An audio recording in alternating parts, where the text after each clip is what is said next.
మీకు చిన్న ఉదాహరణ చెబుతాను నేను. అవినీతిమయం జగన్మోహన్ రెడ్డి గారి పరిపాలన. ఈ మద్యం అంతా కూడా స్పూరియస్ లిక్కర్, కల్తీ మద్యం, సొంత డిస్టిలరీస్.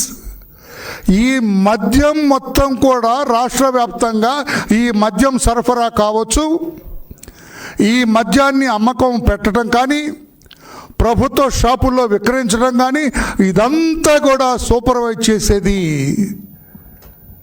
చిత్తూరు జిల్లా పెద్ద మనిషి కొడుకు. చిత్తూరు జిల్లా పెద్ద మనిషి ఎవరు? ఇక అందులో దాపరికమేముంది? పెద్దిరెడ్డి రామచంద్రారెడ్డి గారు. ఆయన కొడుకు ఎవరు? గౌరవ పార్లమెంటు సభ్యుడు మిథున్ రెడ్డి గారు.